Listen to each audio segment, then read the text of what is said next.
karere ka Karongi mu gihe urwego rw'igihugu rw'ubugenzacyaha RIB rukangurira abayobozi mu nzego z'ibanze bo murenge wa Rubengera gutanga amakuru ku ihohoterwa rishingiye ku gitsina.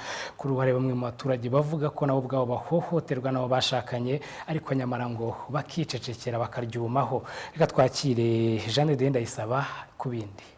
N'amatungo arabanza burya agategura ntagapfa kugenda agafatireho. Abavuga ibyo ni bamwe mu bagore bari mu nzego z'ibanze mu midugudu yo muri Rubengera basabwa na RIB kujya batanga amakuru ku ihohoterwa ribera mu midugudu yabo. Icyakora nubwo basabwa ibyo, ku rundi ruhande nabo ngo babakorerwa ihohoterwa mu buriri ariko bagahitamo kwicecekera. Umugabo rero akaza nawe ashaka we yahaze yariye mu kabari yanyweye akaza ari gushaka nyine ko mukora imibonano mpuzabitsina. Icyo gihe biba ku ngufu kubera ko nta morali birimo ibyo bintu kuko bisaba morali, nta morali birimo.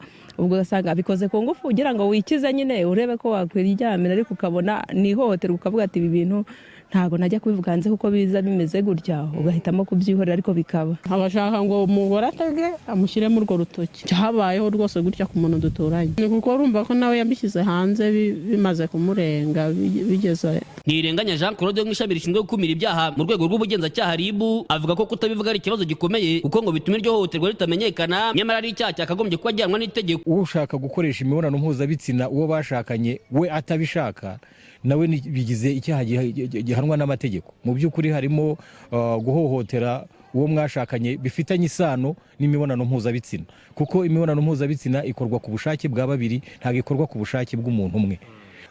Guhohotera uwo mwashakanye bishingiye ku mibonano mpuzabitsina nubwo ntibuka neza igihano ariko numva ko umuntu yatakukibarebera mu by'amategeko ateganya ariko bigize icyaha gihanwa n'amategeko kandi iyo cyabaye icyaha nuko n'igihano gihari.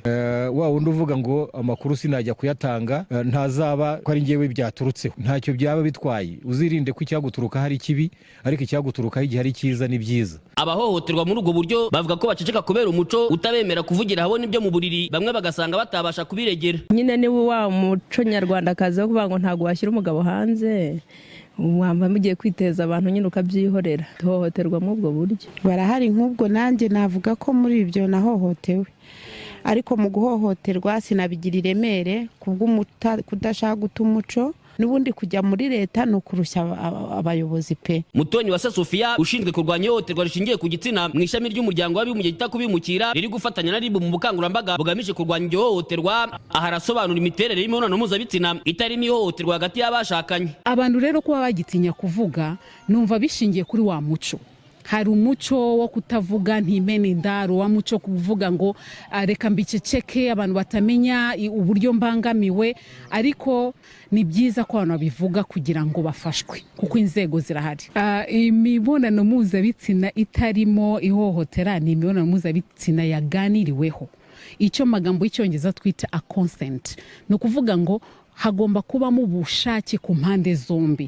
Mu gihe cyose rero hatabaye mu bushake ku mpande zombi haba hatangiye kuzamo ikintu cyo guhungabana uburenganzira bwa muntu. Abantu babishatse kandi bashatse kubikora mu bwumvikane aho nta cyaha kirimo, ariko iyo byaje hajemo imbaraga ububasha icyo ngusumbijeho aho ngabo haba hatangiye kuba ihohoterwa. Icyaha cy'ihohoterwa rishingiye ku gitsina hagati y'abashakanye gihanwa n'ingingo y'137 ivuga ko umuntu wese ukora abashakanye ikorwa cy'ihohoterwa kibabaza umubiri kandi gishingiye ku gitsina ahanishwa igifungo kitari munsi y'imyaka 3 ariko kitanarengeje imyaka 5. Icyakora nubwo itegeko rihari, urwego rw'ubugenzacyaha narwo ruvuga ko ari gake rwakira ibirego by'abagore bahohoterwa muri ubwo buryo n'abo bashakanye. Iyo bashaka imibonano mpuzabitsina nabo bakajya bamenya uburyo baza bitwaye n'icyo umugore akenera kugira ngo ibyo bintu bibe. Natwerega abagore dushimishije natwe twabashimisha nta kibazo. Radio TV 10 mu karere ka Karongi, Ngendi Jean de Dieu Ndayisaba.